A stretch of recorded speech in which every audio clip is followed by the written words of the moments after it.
Bismillahirrahmanirrahim. Alhamdulillahi rabbil alamin. Wassalatu wassalamu ala al-mab'uthi rahmatan lil alamin.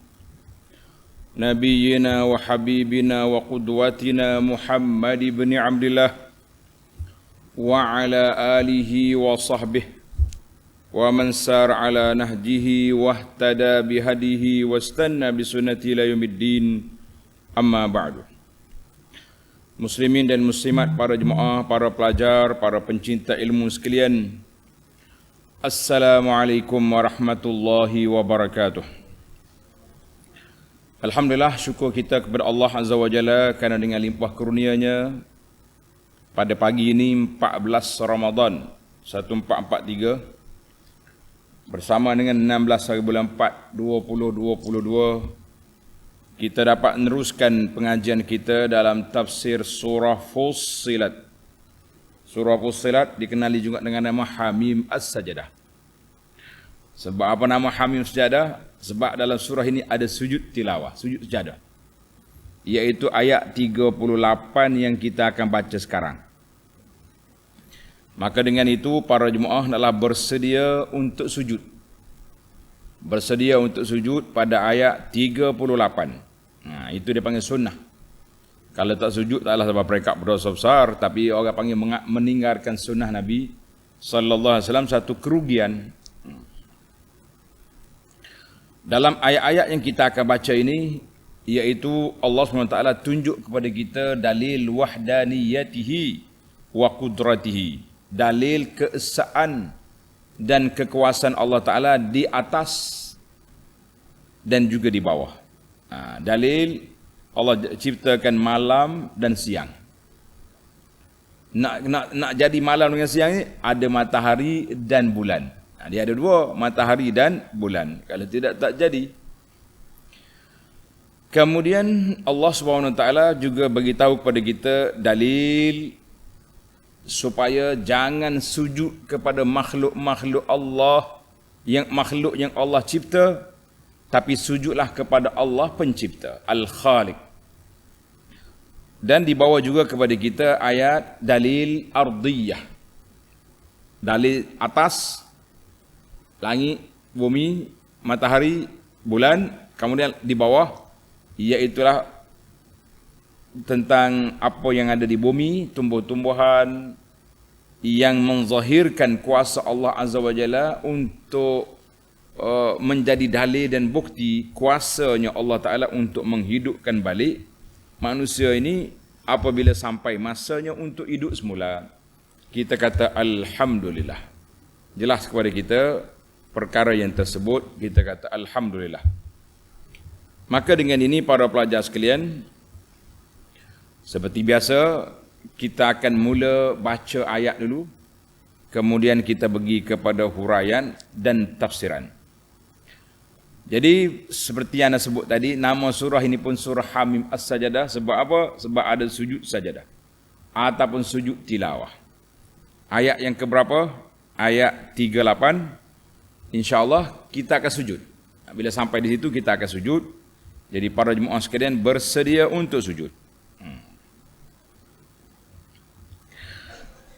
أعوذ بالله السميع العليم من الشيطان الرجيم ومن آياته الليل والنهار والشمس والقمر لا تسجدوا للشمس ولا للقمر واسجدوا لله الذي خلقهن إن كنتم إياه تعبدون. Ini ayat sujud فإن استكبروا فالذين عند ربك يسبحون له بالليل والنهار يسبحون له بالليل والنهار وهم لا يسأمون يسأمون. الله.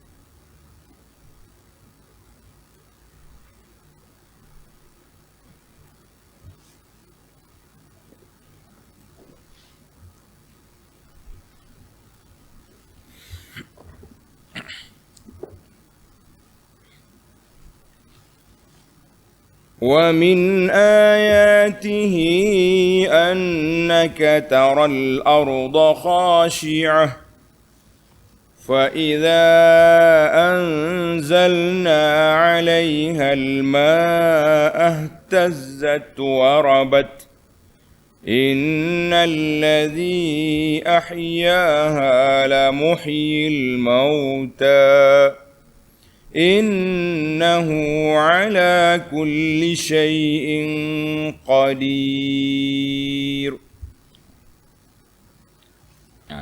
Setakat itu ayat kita 37 sehingga 39. Mari kita pergi kepada huraian ayat.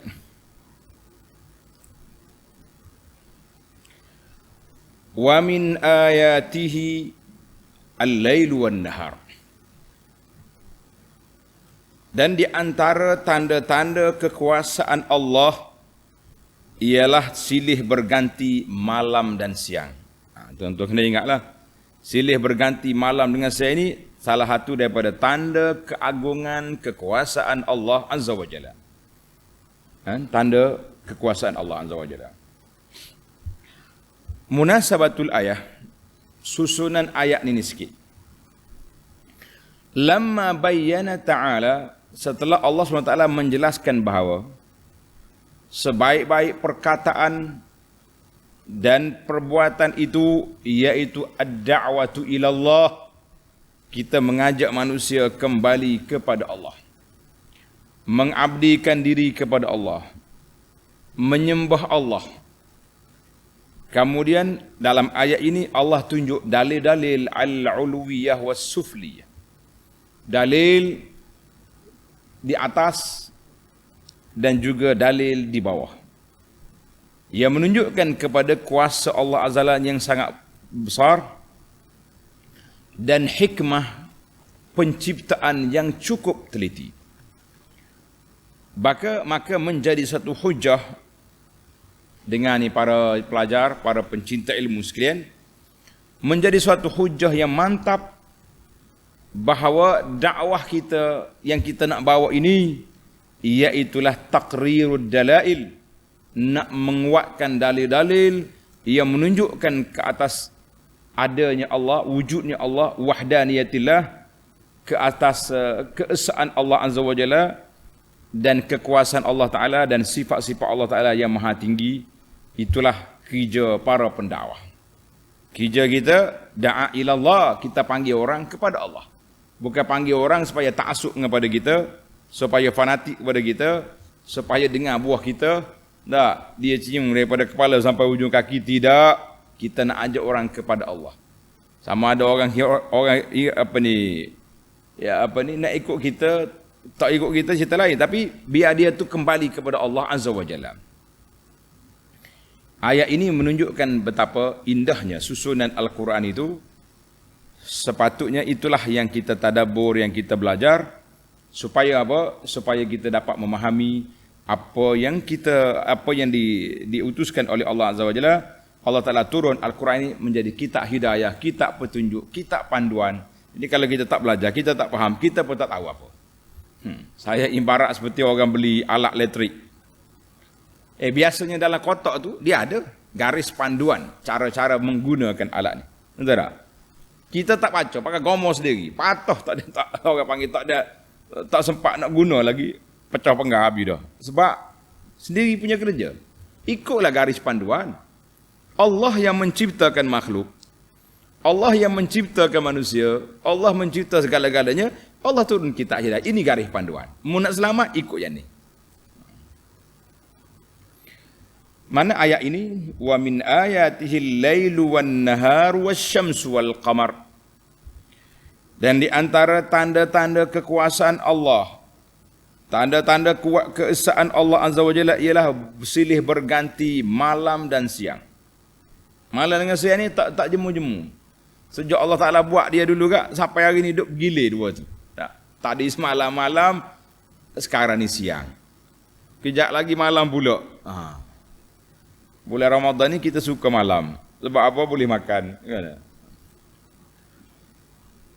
Jadi bila mari malam dengan siang, bertukar ganti cerah dan gelap. Cuma malam dengan siang ini, dia ada musim. Ada musim panjang malam, pendek siang. Ada musim panjang siang, musim panas, pendek malam. Cuma kita di sini tak terasa sangat. Tapi bulan Ramadan ni terasa. Baru ni pukul 6.15 baru subuh. Ni mari bulan Ramadan pukul 5.55 dah subuh. Jadi berasa nak lewatkan subuh masa ni. Baru ni tak apa nak lewat sangat. Jadi kita pun tapi sikit di Malaysia ni sikit. Ada negara di benua mana tu, malam dia pendek. 1 jam, 2 jam yang malam. Maknanya lepas daripada maghrib tu nak sampai ke subuh pakai pecuk terus dia. Solat maghrib, buka puasa, solat maghrib, lepas tu siap tunggu isya, sudah maya isya, solat tarawih, kemudian sahur, habis subuh dah. Tidur lepas tu. Nak kata apa? Ada pula waktu siang pula, malam pula panjang. Tak jumpa siang. Suka puasa. Tak puasa lagi, tak curah lagi. Berasa nak puasa dah ni. Itulah suasana Allah Ta'ala beri, silih berganti malam siang, pendek panjang, macam-macam. Wasyamsa wal qamar. Kemudian di antara tanda-tanda kekuasaan Allah Ta'ala, adanya matahari dan bulan. Adanya matahari dan bulan. Fi dawaranihima al-mustamir. Yang sentiasa bergerak, berterusan, tak pernah aksiden, tak pernah berlanggar, tak ada balah dua tu. Bintizam, dengan begitu teratur, begitu teliti dia punya perjalanan. Allahu Akbar. Dan juga dia ada manazil. Manazil ni tempat dia, tempat perjalanan itu untuk kemaslahatan manusia. Bila waktu bintang ni, waktu bulan duduk sini, apa kelebihan dia? Allah dah buat dah. Untuk manfaat manusia yang begitu menakjubkan bagi orang yang berfikir. Kalau kita fikir tak apa, dia kira nak makan minum ya. Mari cerah kerja, mari gelap tidur, nak kata apa? Tapi kita orang beriman tidak. Mari cerah kita bekerja, mari malam kita beribadat, sambil kita tidur kita berehat. Allahu Akbar. Ayat ini tulis pelajar ditafsirkan dengan surah Al-Isra, ayat 12. Surah Al-Isra ayat 12. Wa ja'alna al-laila wan-nahara ayatain. Allah kata aku jadikan malam dengan siang itu dua tanda keagungan Allah Azza wa Jalla. فَمَحَوْنَا آيَةَ اللَّيْلِ وَجَعَلْنَا آيَةَ النَّهَارِ مُبْصِرَةً. Jadi kita hilang cahaya, mari cahaya, hilang malam. Mari gelap, hilang cahaya. Untuk apa? Ini yang besar. لِتَبْتَغُوا فَضْلًا مِّن رَبِّكُمْ. Supaya kamu pergi mencari limpah kurnia Allah, cari rezeki. Ada orang rezeki dia waktu siang. Ada orang rezeki dia waktu malam. Nak kata apa? Gilir. Dan apa objektif lagi? Wa lita'lamu 'adadas sinina wal hisab. Supaya kamu tahu bilangan-bilangan tahun dan juga kira-kira hisab. Awak nak buta, nak bayar bila? 5 bulan lagi. Kita pergi bulan 1, 2, bulan 5, hisab, bayar. Itu dia panggil adadas sinina wal hisab. Surah Al-Isra ayat 12. Allahu Akbar. Kalau kita tengok nikmat Allah Ta'ala ni sangat besar para jemaah sekalian. Sangat besar.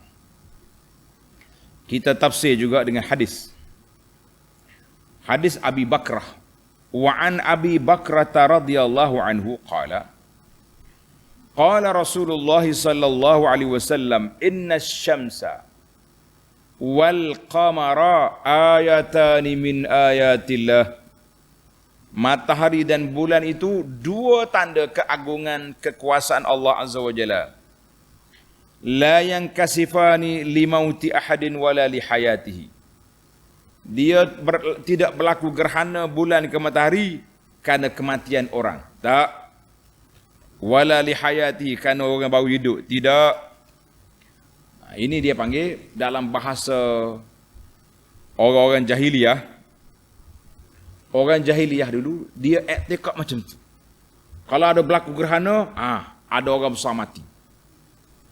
Ataupun ada orang besar baru lahir.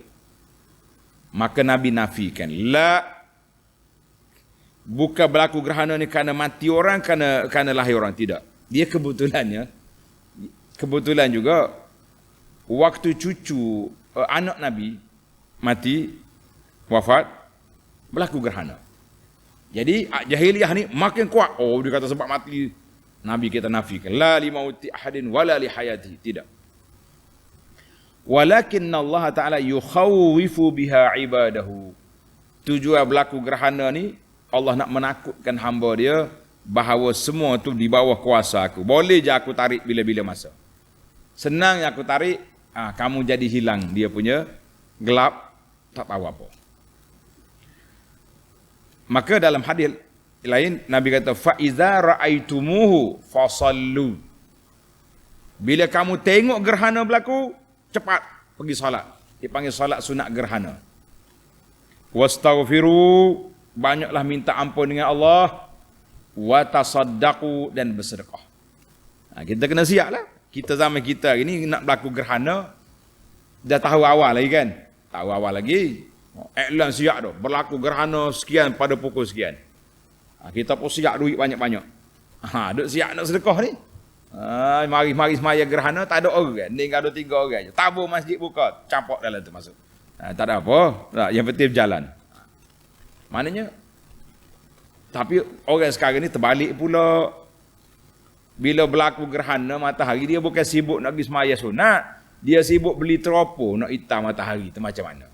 Kita kata Masya Allah, Tabarakallah. Jauhnya jarak. Objektif gerhana tu, Allah kata tadi ayat, supaya nak menakutkan. Yukhawwifullahu bi'ibadahu. Allah Ta'ala nak menakutkan hamba-hamba dia supaya kita sedar bahawa ini bahaya ni.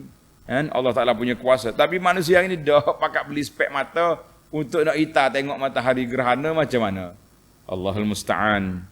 Hadis Inna syamsa wal qamara tadi diriwayat oleh Imam Bukhari dan juga Muslim dan lain-lain ulama hadis. Baiklah para jemaah sekalian, maka Allah Ta'ala perintahkan dalam ayat ini, tengok.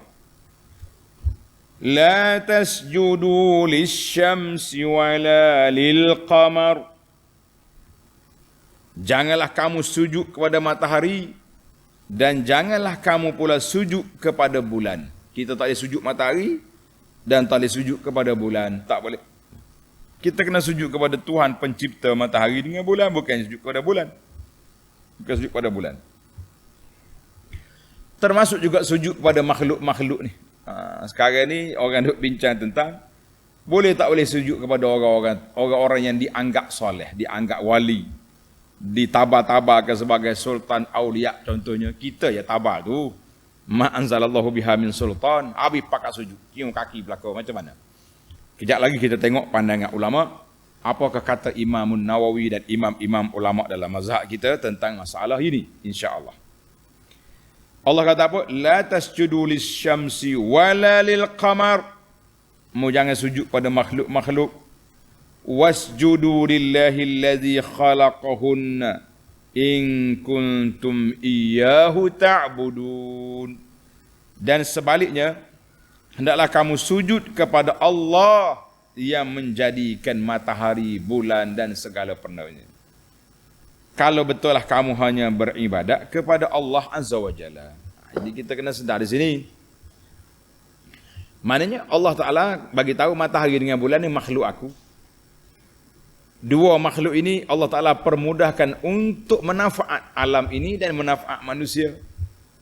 Jadi kalau kamu nak sujud, sujud pada siapa? Sujud kepada Allah, pencipta matahari dan bulan. Bukan pergi sujud kepada bulan dan bintang, jangan. Allah kata apa? In kuntum iyyahu ta'budun. Tanda baik-baik. Kalau betul-betul kamu beribadat kepada Allah, sembah Allah. Jangan sembah matahari. Jangan sembah bulan. Jangan sembah makhluk-makhluk. Jangan. Kita hari ini mengaku beriman kepada Allah, tapi pergi sembah. Pergi sujud pada makhluk-makhluk. Pergi sujud kepada manusia. Sujud pada benda-benda. Kita kata jangan. Allah sebut di sini, in kuntum iyyahu. Kalau betul-betul mu sembah Allah, ibadat kepada Allah Ta'ala, mu tak sembah kepada benda lain. Jangan duk berani. Dalam cerita Hudhud, ingat tak cerita Hudhud? Dalam surah An-Namli. Surah An-Namli ayat 23, ayat 24. Hudhud kata apa? Dengar cerita sikit. Dia kata, inni wajadtu imra'atan tamlikuhum wa utiyat min kulli syai'in wa laha arsyun azim. Sulaiman, mu jangan marah aku. Aku lambat datang mesyuarat ni sebab aku pergi melawat satu kawasan. Aku tengok pemimpin mereka wanita. Ketua dia wanita, raja dia Tina. Dia ni ada belaka, dia punya alat kelengkapan kuat. Dan dia ada singgahsana yang besar. Biasalah raja. Tapi hak ni hak berat ni. Wajadtuha wa qaumaha yasjuduna lisyams min dunillah. Wa zayyana lahum asyaitanu a'malahum fasaddahum 'anis sabili fahum la yahtadun. Aku dapati dia dengan kaum dia duk sujud ke matahari lain daripada Allah. Sebab itulah dia katanya bila orang tengok istana Balqis tu, dia ada lubang, dia ada dibuat lubang khas untuk nak mudah nak sujud. Matahari naik, matahari turun, dia sujud situ. Semua itu permainan syaitan untuk nak menyekat manusia daripada jalan Allah. Tanda tuan-tuan, surah An-Namli ayat 23-24. Kita hari ini pun jangan main perangkap syaitan. Dia kata kita dengan tok guru ni, dengan tok syekh ni kena sujud sebab menghormati. Sebagaimana Allah Ta'ala perintahkan malaikat sujud kepada Adam. Masya Allah. Ini dia pergi cari hadis pula. Ada dia kata sahabat Nabi, pergi cium kaki Nabi. Dia punya menimbulkan syubhat. Benda-benda yang boleh meragukan orang untuk nak membenarkan perbuatan tok syekh. Jangan. Kita patutnya perbuatan yang salah dikata salah. Sebab semata-mata kerana nak membenarkan ajaran-ajaran yang dibawa oleh orang tertentu ini, macam-macam hujah dicari, macam-macam hujah dikorek. Tapi hujah itu penuh dengan syubhat. Sama ada hujah tu dalil tidak sahih, atau dalil sahih tapi pendalilan yang salah. Jadi banyak benda-benda yang akan timbul.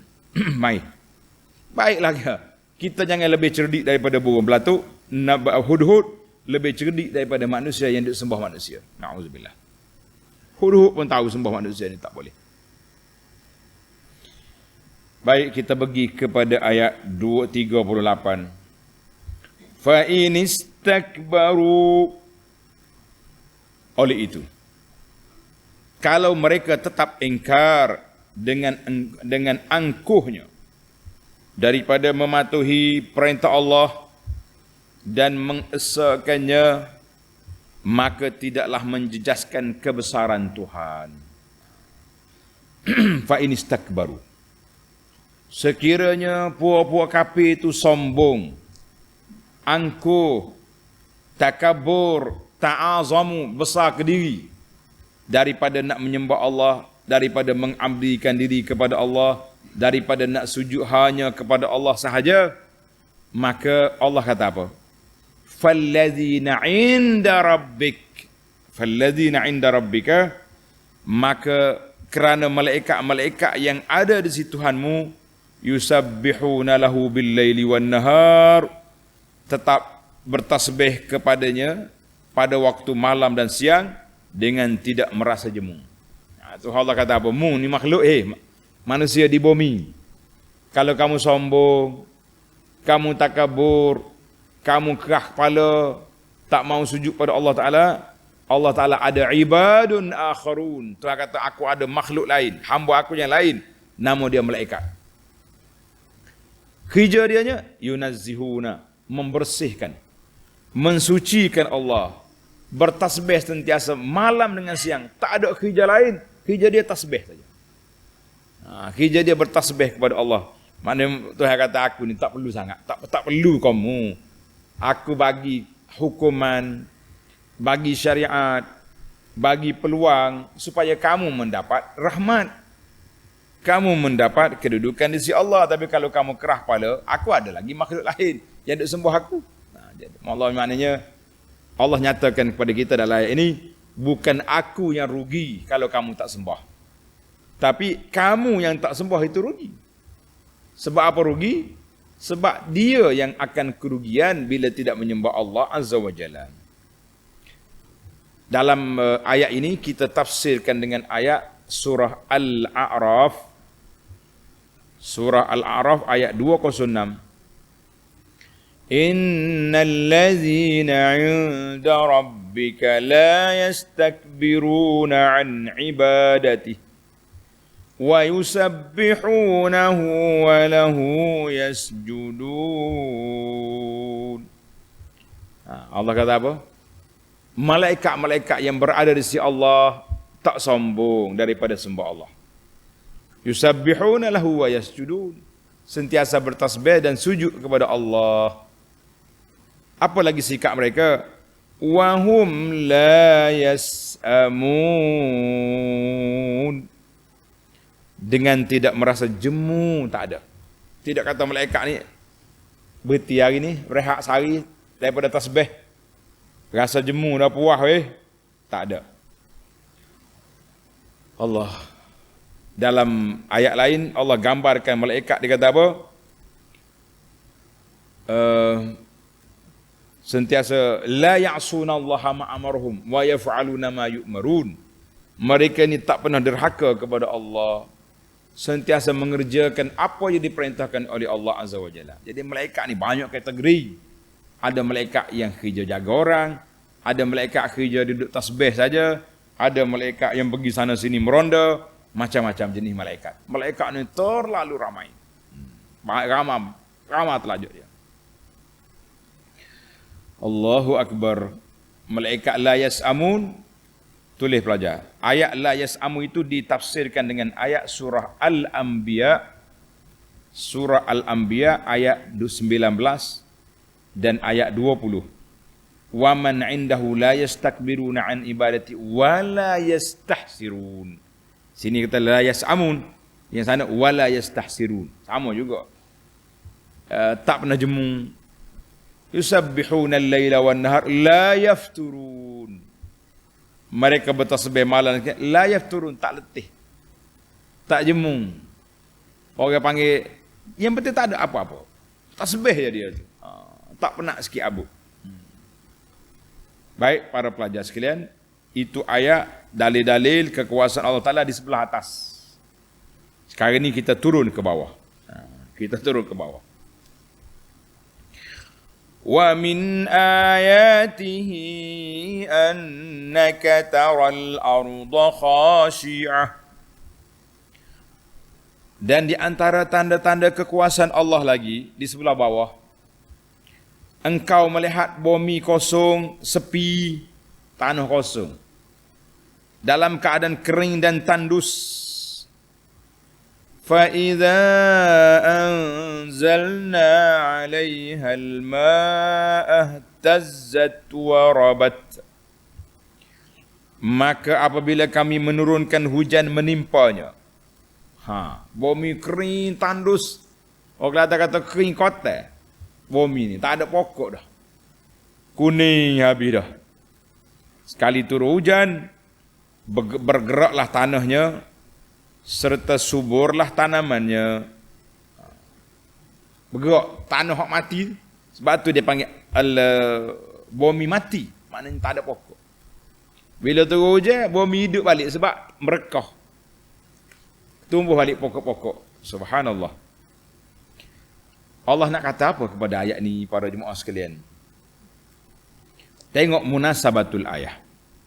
Munasabatul ayah, setelah Allah Ta'ala sebut tanda-tanda yang 4 di sebelah atas, malam, siang, matahari, bulan.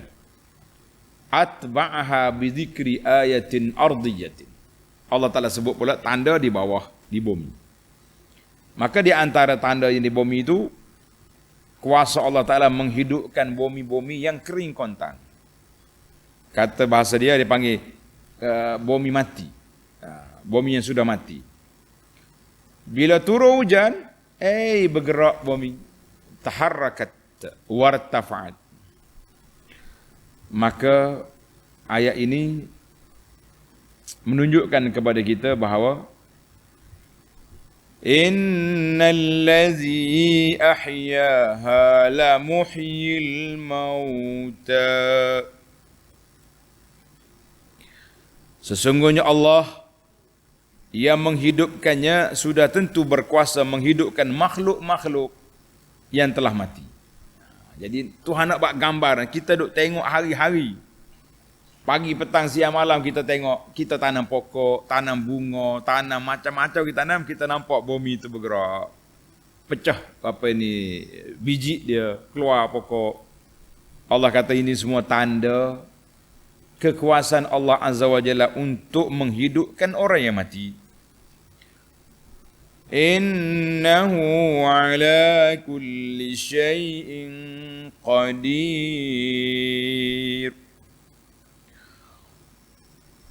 Sungguhnya Allah amat berkuasa atas tiap-tiap sesuatu. Allah Ta'ala amat berkuasa atas tiap-tiap sesuatu. Dia tahu belaka. Dia berkuasa nak buat apa benda. Jadi ayat ini para jemaah sekalian, kita pergi kepada pendetailan tafsir dia dalam suratul Hajj. Dalam surah Al-Hajj ayat 5 ayat 6, fa iza anzalna 'alaihal ma'a ihtazzat wa rabat, bila turun hujan bergerak bumi. Tengok ayat ni Allah kata apa? Wa taral arda hamidah. Mu tengok bumi kering. Fa iza anzalna 'alaihal ma'a ihtazzat wa rabat. Sama dengan ayat kita ni. Bila turun hujan, bergerak, subur. Wa ambatat min kulli zawjin bahij. Dia tumbuh-tumbuhan yang begitu comel, indah, lawa. Dzalika bi anna Allah huwal haqq. Itulah Allah Ta'ala yang benar. Wa annahu yuhyil mauta. Allah boleh hidupkan benda yang mati. Ini adalah suratul Hajj ayat 5-6. Maka Allah nak tunjuk kepada kita dalil apa ni? Kekuasaan Allah Azza wa Jalla laqadir. Allah yang boleh menghidupkan tumbuh-tumbuhan ini, laqadirun ala ihya'il amwat yaumal qiyamah. Allah Ta'ala yang berkuasa untuk menghidupkan balik manusia yang sudah mati pada hari kiamat. Apa yang peliknya? Allahu Akbar. Kalau kita belajar dalam surah Qaf, tanda dalam surah Qaf ayat 11, wa ahyayna bihi baldatan maita. Kami telah hidupkan dengan air hujan itu bumi yang mati. Kadzalikal khuruj. Demikianlah manusia nanti akan hidup balik, keluar daripada kubur, pergi berkumpul di mahsyar, menerima hukuman dan balasan. Ada yang ke syurga, Allahumma ja'alna minhum, ya Allah jadikan kita daripada kumpulan itu. Ada yang ke neraka, na'udzubillah. Dua kumpulan yang berbeza. Ayat ini ditafsir dengan hadis. Hadis ini banyak kali dah kita ulang, tapi kita ulang lagi. Hadis Abi Hurairah radhiyallahu anhu yang kesabda Nabi sallallahu alaihi wasallam, di antara dua tiupan sangkakala yang ditiup oleh Israfil itu 40 tahu ke 40 apa. Abu Hurairah kata, aku tak tahu, tak nak cerita. Summa yunzilullahu minas sama' ma'an. Enaknya lepas pada 40 itu, tiup sangkakala yang pertama, semua mati. Dalam masa 40. Wallahu alam 40 apa kata Abu Hurairah. Ada kata 40 hari, 40 bulan, 40 tahun, wallah yang 40. Kemudian Allah Ta'ala turunkan hujan. Maka ketika itu tumbuh habis. Manusia-manusia yang sudah mati tumbuh balik. Sebagaimana tumbuh hujan menumbuhkan pokok-pokok sayur-sayuran tumbuh. Walaysa minal insani syai'un illa yabla. Nabi kata semua tu manusianya akan hancur illa azman wahidan. Satu jenis tulang, nama dia ajbuz zanab. Tulang di ujung tulang sulbi itu duduk situ, chip. Macam chip lah kita kata. Wa minhu yurakkabul khalqu yaumal qiyamah. Daripada chip di tulang itulah manusia ada pasang balik, tumbuh balik, ngongak-ngongak keluar daripada kubur. Hadis ini dalam Bukhari dan lain-lain. Masya Allah. Jelas kepada kita. Innahu ala kulli syai'in qadir. Allah Ta'ala di atas semua perkara itu berkuasa, maha berkuasa. Mu jangan duduk cari pelik. Allah Ta'ala maha berkuasa. Dia nak pergi duduk balik orang mudah. Semudah Allah Ta'ala nak buat manusia sebelum daripada tidak ada dulu. Allahu Akbar. Baik para pelajar sekalian, tamaklah huraian kita secara ringkas-ringkasnya yang dihuraikan oleh para ulama tafsir dalam tafsir 3 ayat ini, 37 sehingga 39. Ya, ada hari panjang, ada hari pendek. Gitulah suasana kita ni. Ada panjang, ada pendek. Baik, sekarang ini kita berpindah kepada apa? Kepada al-fawaid at-tarbawiyah wal ilmiyah. Faedah-faedah yang kita boleh kutip daripada mana? Daripada ayat yang kita baca ini, insya-Allah. Yang pertama, tengok kepada ayat 37. Wa min ayatil lail wan nahar wasyamsu wal qamar. Di antara tanda kekuasaan Allah adanya malam dengan siang, matahari dan bulan. La tasjudu lisyamsi wala lil qamar. Mu jangan sujud pada matahari, jangan sujud pada bulan. Habis wasjudu lillahi allazi khalaqahunna. Kamu hendaklah sujud kepada Allah yang menciptakan matahari dan bulan. Kata di para ulama tadabbur, dia kata fihi isyaratun. Ayat ini menjadi isyarat kepada penekanan terhadap siyanatil adamiyin, nak menjaga anak-anak Adam, menjaga manusia ini daripada terjebak dengan sujud kepada lain daripada Allah Azza wa Jalla. Mana kalau kamu manusia nak mulia, kamu nak jadi orang baik, kamu nak jadi orang yang hebat, sujud hanya kepada Allah, jangan sujud pada makhluk. Jangan sujud pada makhluk. Habis Allah Ta'ala perintah malaikat. Supaya sujud kepada Adam tu macam mana? Jawab dia itu dengan perintah Allah. Kalau Tuhan perintah sujud pada siapa pun, kita sujud itu ibadat. Kerana sebab patuh pada arahan Allah Azza wa Jalla. Bermakna sujudnya malaikat kepada Adam itu dengan perintah Allah dan satu kemuliaan kepada malaikat dan juga kepada Adam. Mulia malaikat sebab taat kepada Allah. Mulianya Nabi Adam tu Allah perintah supaya malaikat sujud hormat kepada Adam. Ingat molek? Fatakabbaral la'in. Yang sombongnya iblis tak mau sujud, aba wastakbara. Sombong, maka mereka dilaknat sampai kepada hari kiamat. Jadi kita kata jangan kata Allah, boleh juga sujud pada makhluk tu, jangan. Berbeza itu sujud dengan perintah Allah Azza wa Jalla. Sebab itulah timbul persoalan hari ini tentang boleh ke tak boleh. Pergi sujud kepada orang, boleh ke tidak? Jangan. Sekarang ni timbullah masalah.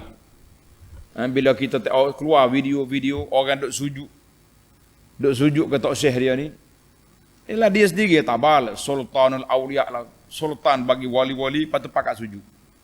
Bukan sujud tu cium kaki hormat. Kita kata bukan itu cara. cara perbuatan orang tengok mesti sujud. Dah buat apa gitu? Jadi macam-macam cerita. Ada kata ni ada sahabat dikatakan sujud, bukan sujud, dia panggil cium kaki. Sujud tidak. Nabi tak benarkan sujud. Pernah sahabat-sahabat dia mari nak sujud, lain kata lah.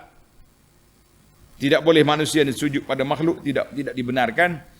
Habis sebab itulah kata di para ulama-ulama kita, ulama Ahlus Sunnah ni, ulama dalam kitab fiqh, kan?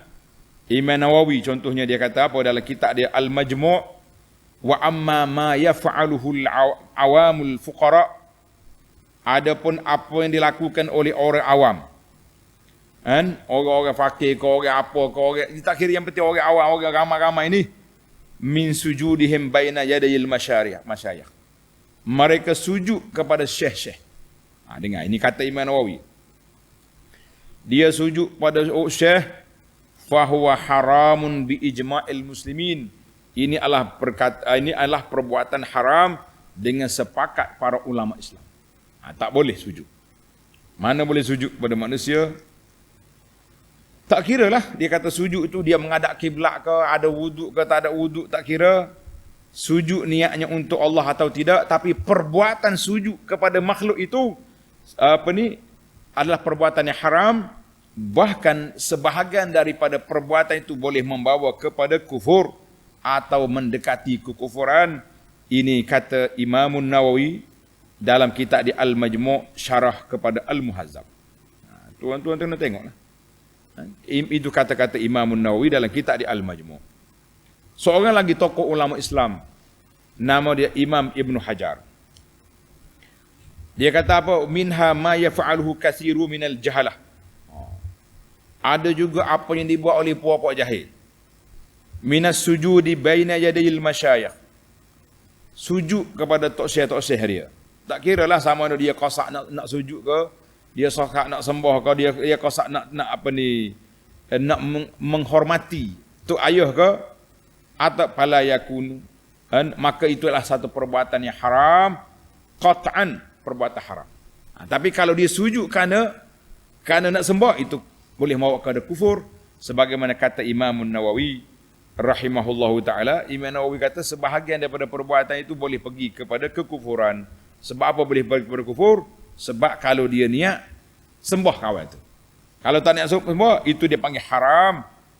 Haram perbuatan yang tersebut. Kita tu main mudah-mudah pula. Pergi cari dalil tu, cari dalil ni. Kalau nak membenarkan, kita jangan. Itu dua ulama mazhab Syafi'i, Imam Nawawi, Ibn Hajar. Banyak lagi nukilan, cukuplah kita sebut dua.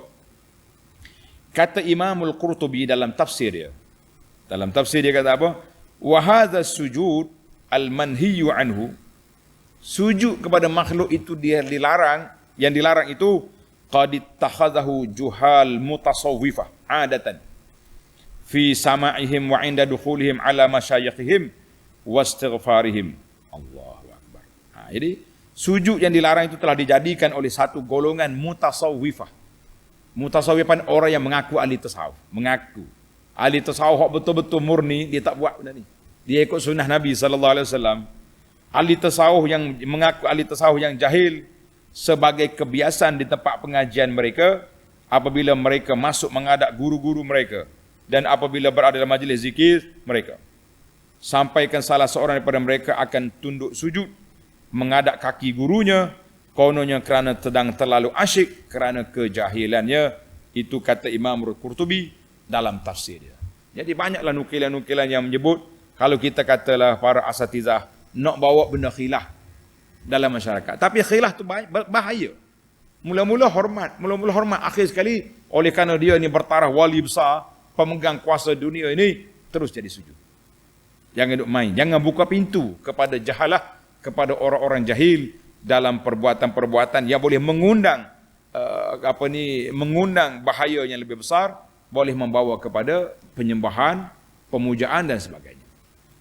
Jadi hati-hatilah para jemaah, para asatizah, jangan duk cari hujah untuk nak membenarkan kerana seseorang, tapi kita cari hujah untuk nak menyelamatkan akidah masyarakat daripada terjebak kepada perkara yang cukup berbahaya. Hati-hati. Benda khilaf lah. Tapi ada khilaf yang muktabad, ada khilaf yang cukup berisiko besar. Jangan duk ajar masyarakat benda-benda pelik. Kerana tertentu. Kerana orang tertentu. Kita sanggup pergi cari hujah sana sini untuk nak membenarkan. Semua benda. Sebab itulah Imam diriwayat daripada Imam Syafi'i, dia kata apa? Dia kata likulli saqitatin laqit. Setiap benda gugur ada ya pemungut. Tuan-tuan cari ajaran sesat atas dunia ni, semua ada pengikut. Nabi Melayu pun ada pengikut. Kerajaan langit pun ada pengikut. Dekat dengan kawasan kita ni, nama dia Kerajaan Aras. Dia tak pergi semaya jemaah. Tak pergi semaya di masjid. Masjid depan rumah dia, tak pergi. Pejabat agama mari siasat. Dia kata apa? Dia tengok di Aras, imam-imam yang ada di masjid ni tak sah semaya. Jadi dia pakai tak pergi. Dia semaya ke tidak, tak tahu. Keluar dalam internet. Inilah contoh ikon wali Allah Ta'ala yang ada di atas muka bumi ni. Wali tak semaya. Masya Allah. Ada pengikut. Orang kampung ni kenal dia, tapi dalam internet tersebar tokoh-tokoh wali besar. Kita kata mewalikan orang ini, memberi title yang besar ini boleh mengundang kepada kebahayaan yang besar. Baik. Yang penting ayat kita ni la tasjudu lisyamsi wala lil qamari. Jangan sujud matahari, jangan sujud pada manusia. Kalaulah orang tu khilaf ulama tadi, di antara dosa besar haram qat'an dengan syirik mengikut kategori perbuatan. Yang pentingnya kita kata perbuatan itu sangat berisiko. Sangat berisiko. Baik. Dalam masih lagi dalam ayat yang sama. Dia kata alla tasjudu lisyamsi. Asy-syamsu a'zam ma yura fi 'alami syahadah. Matahari lah di antara tanda yang paling besar kita tengok di alam nyata ini. Sebab dia cerah. Dan banyak manfaat dia kepada kehidupan manusia dan juga alam ini. Maknanya bila Allah Ta'ala larang sujud pada matahari, sujud kepada benda hak tak ada faedah, hak yang lebih kecil, sudah pastilah dilarang. Sujud pada bintang, pokok-pokok, kubur-kubur, tetuk ayah semua sekali itu adalah perbuatan yang dilarang. Main-main. Baik, kita pergi kepada faedah yang kedua. Faedah yang kedua, Allah SWT sebut kepada kita, wasjudu lillahi allazi khalaqahunna. Kamu sujud hanyalah kepada Allah yang menciptakan makhluk-makhluk tersebut. Mu duk sibuk hidup sembah benda tu buat apa? Duk sujud pada makhluk, sebab ada Allah Taala yang menciptakan makhluk itu. Maka dia kata ini hadza min balaghatil Quran. Ini balaghah, bahasa Al-Quran cukup dalam. Cukup dalam. Iza zukiral hukmu, bila dia bawa satu hukum dan dia bawa juga dalil akli yang boleh kita tengok dengan kita boleh fikir dengan akal kita. Allah kata usjudu lillah. Sembahlah kamu kepada Allah Taala. Amrun syar'iyyun. Itu dia panggil arhan mengikut syarak, sembah Allah. Allazi khalaqahun. Allah mana? Allah yang menciptakan semua makhluk yang kamu nak sujud. Ini dalil kauni qadari, dalil menunjukkan kepada alam ini Allah yang menciptakan alam. Kenapa kamu pergi sembah alam tu? Pergi sembah Allah lah yang pencipta. Maka itu dia panggil yang berhak untuk kita sembah semata-matanya siapa? Allah yang menciptakan segala perkara ini. Yang menciptakan segala perkara ini Allah. Jadi sembah Allah, jangan sembah makhluk. Kita ni kadang-kadang jadi bimbang, jadi bertukar benda-benda yang tidak baik, kan? Jangan hati-hati. Maka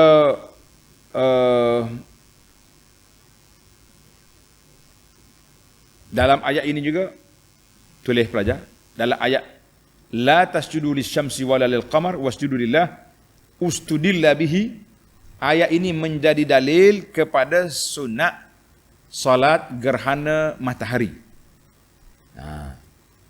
dan juga gerhana bulan. Sunat bila berlaku gerhana matahari, gerhana bulan, Nabi kata sallu wa tasaddaqu, pergi solat, pergi sedekah, minta ampun. Itu dalil dengan ayat Quran ini, dalil sunatnya salat gerhana, li'annahu laisa hahuna salatun, kerana tidak ada mana-mana solat yang bergantung dengan matahari dengan bulan, maka nama dia solat sunat al-kusuf ataupun al-khusuf, solat sunat gerhana. Ni kita solat ni, subuh ni bila terbit fajar. Zuhur bila matahari duduk tengah-tengah. Condor ke barat. Maghrib matahari jatuh. Bukankah ikut? La. Itu waktu solat kerana matahari. Matahari gerhana, solat. Itu dia panggil solat kerana. Bukan sebab matahari bergerak. Yang ketiga, fa inistakbaru, kalau kamu sombong, fallazina inda rabbika, golongan malaikat yang ada di sisi Allah Taala tu, yusabbihuna lahu bil-laili wan-nahari wa hum la yas'am. Dia duduk tasbih malam, siang, tak jemu-jemu. Timbul soalan lagi.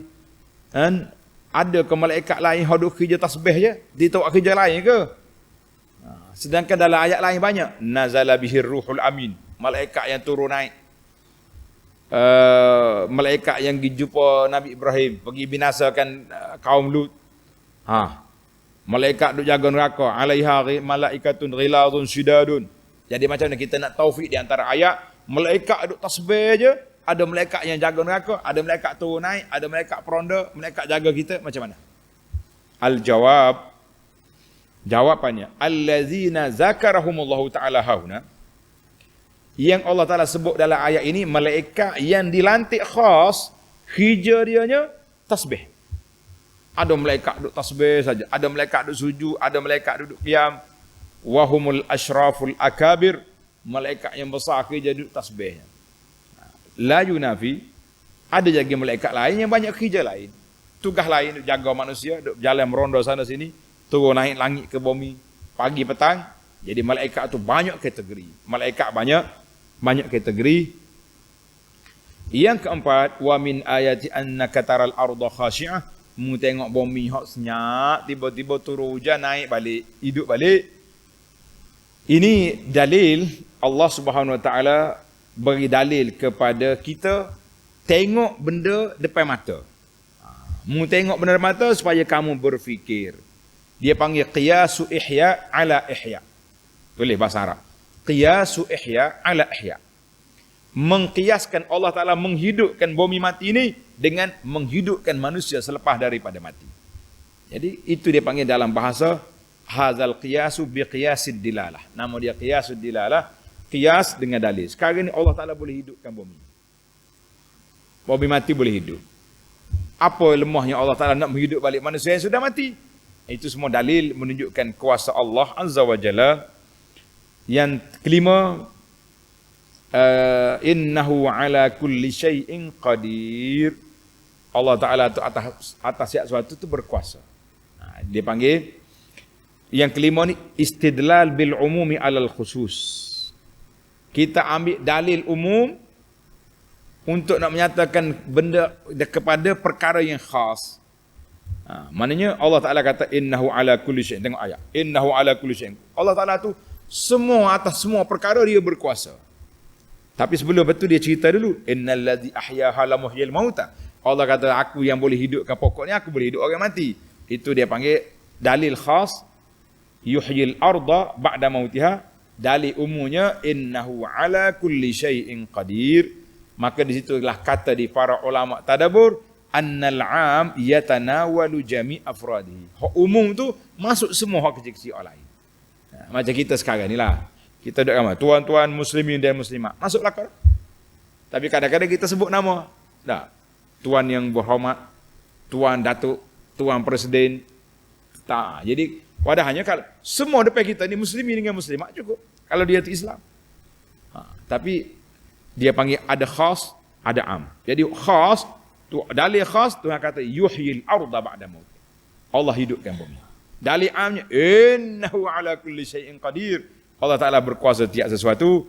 Kita kata alhamdulillah, tamatlah kita 5 faedah yang ringkas yang boleh kita kutip dalam ayat 37 hingga 39. Insya-Allah kita sambung lagi ayat 40 dalam siri yang akan datang. Subhanakallahumma wa bihamdika asyhadu an la ilaha illa anta astaghfiruka wa atubu ilaik. Wa sallallahu ala nabiyyina Muhammadin wa ala alihi wa sahbihi ajma'in walhamdulillahi rabbil alamin. Wassalamualaikum warahmatullahi wabarakatuh.